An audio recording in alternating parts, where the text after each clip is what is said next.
episode kali ini kita mau bahas apa nih Kak? Rambut rontok itu tandanya normal atau stres gitu.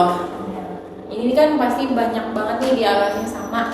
Lebih banyak kayaknya sama wanita ya. Wanita kayak kita gitu ya. Yang kayak berkerudung pasti menyembunyikan rontoknya ini. Dan saya yang berwarna ini, yang bleaching berkali-kali pasti banyak banget rontoknya. Iya nih. Jadi kita akan ngebahas itu di episode kali ini. Nah, kami ya, aku termasuk orang yang sering panik nih kalau habis keramas, terus rambutnya kan banyak banget nih di kamar mandi. Kan kita keramas nih, terus habis itu biasanya sih aku langsung pakai conditioner. Nah, habis aku pakai conditioner itu langsung rontok tuh setelah aku giniin. Nah, itu aku langsung kepikiran, aduh banyak banget nih, aku ngeri botak kan. Itu sebenarnya rambut rontok itu tuh normal apa nggak sih? Tenang aja sih, kayak rambut rontok itu sebenarnya tuh normal, hal yang normal. Setiap orang itu bisa kehilangan 50 sampai 100 helai rambut setiap harinya. Nah, itu tuh merupakan bagian dari siklus alami perubahan rambut. Jadi kalau misalnya masih dalam batas jumlah normal seharinya, itu sebenarnya nggak perlu dikhawatirkan sih. Oke, berarti kalau misalkan masih segitu tuh masih aman ya. Nah, kalau misalkan rambut rontok lebih dari banyak biasanya, itu kenapa kira-kira penyebabnya? Kalau ngomongin penyebabnya jelas cukup banyak ya. Yang paling sering itu tuh pasti karena stres, karena kurang tidur, pola makan yang kurang sehat, kayak banyak makan gula, itu tuh sering menggunakan. Terus juga perubahan hormon. Kalau misalnya kita kan wanita haid gitu kan, hormonnya juga suka banget kena ya. Kadang mau naik turun lah ya. Iya, kadang kalau kita hamil 1 minggu mau mens kan itu kayak rambut kita juga kadang suka rontoknya lebih parah gitu ya. Kalau aku sih gitu. Nah, terus kalau misalnya kayak aku nih yang nggak pakai kerudung terus rambut aku berwarna, aku kan pasti setiap mau keluar tuh selalu stylish rambut kayak menggunakan catokan atau apa gitu, hair dryer. Nah, itu juga bisa jadi salah satu penyebabnya. Selain itu, kebiasaan mengikat rambut yang terlalu kencang itu tuh bisa menyebabkan rambut lebih mudah rontok. Jadi tuh kalau rambut kita Ketarik ya? Ketarik. Jadi pas kita buka kunciran kan biasa sering rontok-rontok gitu ya, kunciran nyangkut gitu sih. Oh, berarti itu bukan karena penyebab si sampo-nya itu ya? Bisa juga dari samponya, tapi kalau kita harus melihat dulu nih, kalau misalnya udah berkali-kali rambut kita tetap rontok menggunakan sampo, itu mending sih ganti aja. Ada kandungan tertentu gitu nggak sih kami ya buat rambut rontok samponya? Setahu aku untuk rambut rontok itu aku pakai yang non SLS. Jadi itu lebih bagus ya, apalagi buat rambut berwarna itu pakai yang non SLS. Dan setahu aku juga non SLS itu banyak banget harganya tuh yang mahal-mahal banget. Maksudnya beda dari sampo yang biasa kita temuin kita pakai kan, itu tuh mahal banget. Jadi emang harus nyari-nyari gitu yang cocok. Oh gitu.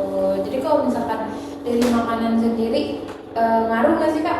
Kalau dari makanan itu ada banget ngaruhnya. Rambut juga kan bisa ternutrisi supaya tetap kuat ya. Misalnya kayak protein, zat besi, zinc, dan vitamin seperti vitamin B kompleks, Nah, kalau misalnya tubuh kurang nutrisi tersebut, rambut tuh bisa menjadi lebih rapuh dan mudah rontok. Jadi menjaga pola makan yang sehat juga sama pentingnya nih dengan menggunakan produk perawatan rambut gitu. Nah, kalau misalkan nih kita merasa rambut rontok itu udah mulai cukup banyak, apa sih yang harus kita lakuin gitu? Yang pertama, karena aku itu lumayan relate sama aku, karena rambut aku tuh rontoknya banyak banget sampai mamaku tuh marah-marah kalau aku habis pakai kamar mandi karena rambut rontok aku tuh banyak banget ya. Jadi jangan panik dulu, coba kalian tuh kayak evaluasi dulu nih dari pola hidup kalian itu tuh udah bener atau belum nih akhir-akhir ini, kayak sering begadang atau enggak nih, terus lagi banyak pikiran atau enggak, kayak banyak tugas kan itu juga berpengaruh ya. Ngaruh banget. Jujur stres tuh rambut bakalan ngaruh. Kirain aku tuh nggak ngaruh. Itu ngaruh banget, kayak kita mikir-mikir, jadi kayak lama-lama kita kayak gini-gini suka garuk-garuk kan kalau lagi mikir itu ini ya. Terus juga harus menggunakan sampo yang sesuai dengan jenis kepala kita. Terus kurangin penggunaan stylish itu yang panas, terus jangan terlalu sering ngikat rambut dan usahakan mengonsumsi makanan yang kaya protein seperti telur, ikan, dan kacang-kacangan. Oh gitu. Terus kita harus mulai konsultasi ke dokter atau nggak perlu nih kalau misalkan udah rambutnya tuh bener-bener rontok parah?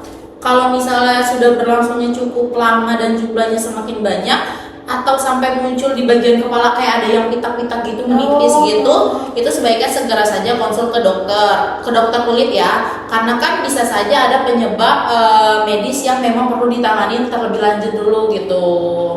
Oh, jadi girlfriend, sekarang kita tahu nih kalau rambut rontok belum tentu berarti ada masalah serius. Pasti banyak kan di luar sana.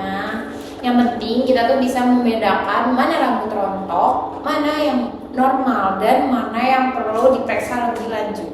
Betul banget, jadi jangan langsung percaya sama semua produk yang mengatakan bisa menggantikan rambut rontok dalam hitungan waktu singkat. Nah, yang paling penting adalah mengetahui penyebab kenapa rambut kita itu rontok, lalu memilih perawatan yang sesuai dengan jenis kulit kepala kita. Jadi nggak boleh sembarangan gitu, girlfriend. Betul, harus cari tahu terlebih dahulu seperti yang tadi kita bilang di episode sebelumnya.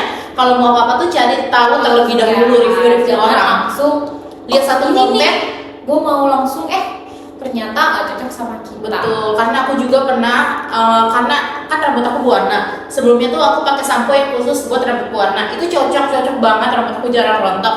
Tapi aku nih kayak aduh gue pengen ganti deh, kayaknya mau ganti yang non SLS karena aku baru di bleaching lagi kan, rambut aku juga kering banget. Terus aku ganti yang non SLS karena dia kan busanya dikit ya. Tapi ternyata di aku tuh gak cocok. Jadi makin rontoknya tuh makin banyak. Aku kira tuh kayak ini mah cuma perkenalan doang nih, maksudnya kayak iya kayak ya udah ntar juga lama-lama enggak, karena masih kaget kali ya kulit kepalanya gitu. Ternyata emang gak cocok, jadi aku ganti lagi ke sampo yang sebelumnya gitu. Oke, terima kasih banyak Kamia atas penjelasannya, sangat bermanfaat banget nih. Sekian episode kita hari ini, Glow Friends. Jadi buat kalian yang ingin tahu beauty hacks, make up lokal yang bagus, yang cocok untuk kulit kalian, jangan lupa kunjungin website kita di Glow Lokal untuk membaca artikel beauty dan lifestyle lainnya. Sampai jumpa di episode selanjutnya.